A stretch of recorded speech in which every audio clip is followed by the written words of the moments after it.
The great senator from Missouri. Thanks for joining us, sir.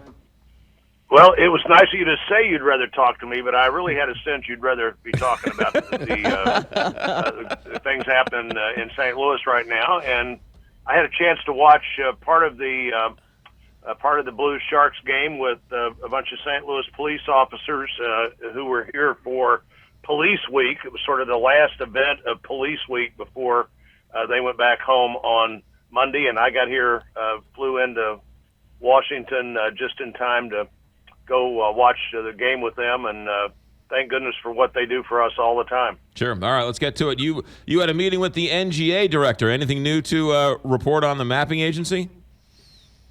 Well, we'll know soon, but I feel good about that. I feel good about what's happening there, and we have, they extended the comment period, something you and I talked about just a couple of weeks ago when I was in the studio, but they didn't extend the final decision date, and so hopefully on June the 2nd or so, we'll have a final decision that will verify the preliminary decision, and that is that the city of St. Louis is the best place to keep NGA and the best place to recruit in the future for the kind of workforce you want at that National Geospatial, really trying to do everything they can to monitor what we do with security all over the world from up above, the overhead architecture, so-called.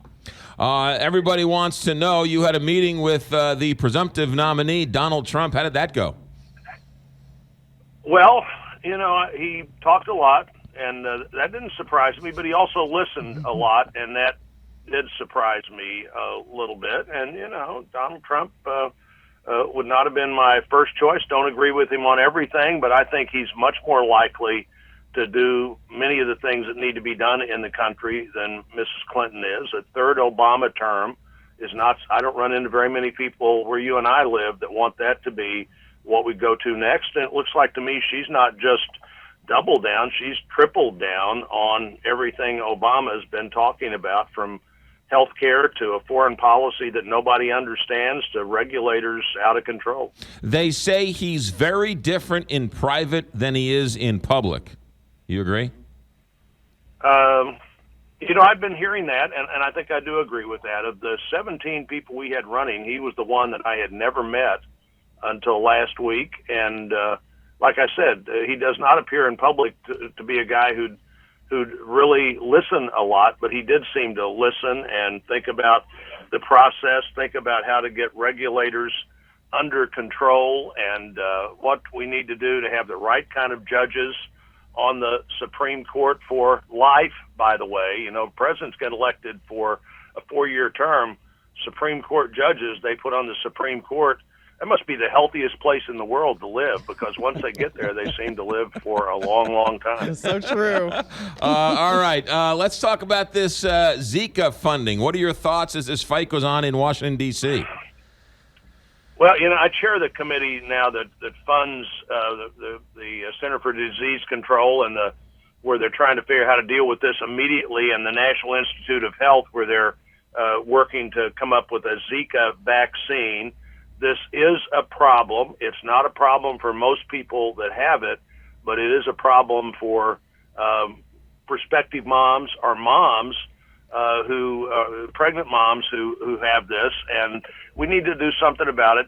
Senator Murray and I, a Democrat who is also the top-ranking Democrat on the committee I chair, are going to offer a compromise today that we think gets that is funded through the end of next year, and that lets the Center for Disease Control plan to how to get to a point where by September or October of next year, the National Institute of Health thinks they'll have a vaccine, and that's a very different moment than the moment we're in right now, where you just try to do your best through education and mosquito control, which we'll have this in our state, by the way. This is not a Puerto Rico, South Florida thing. We have the potential to have this happen in our state, and that's when people will say, oh, this needs to be solved.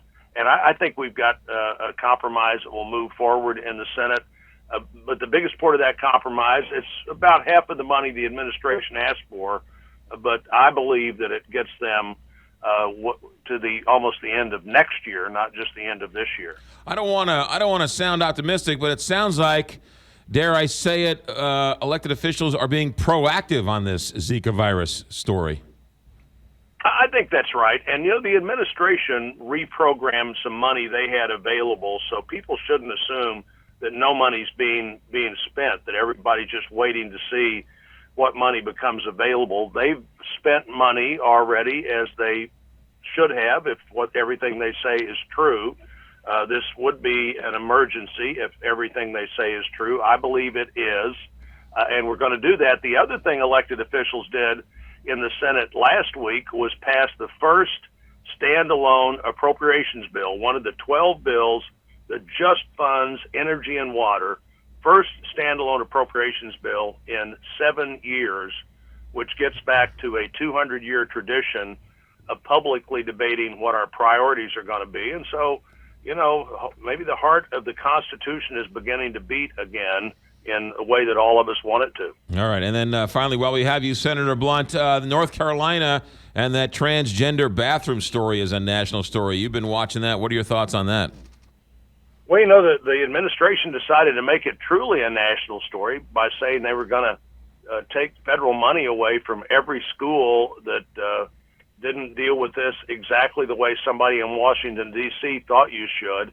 I just think it's another overreach of a government, the administration that's thought Washington could make every single decision better than you could make it anywhere else. I'm pretty sure people have been dealing with this at the local level where the bathrooms are for a long time, and we haven't heard much about it because they figured out in their school, in their community, with these individuals that they were dealing with, what is the best way for us to deal with this problem that most people don't deal with, and that's where it still should be dealt with. Senator Blunt, if a transgender person were to go visit the Capitol, where would they go to the bathroom?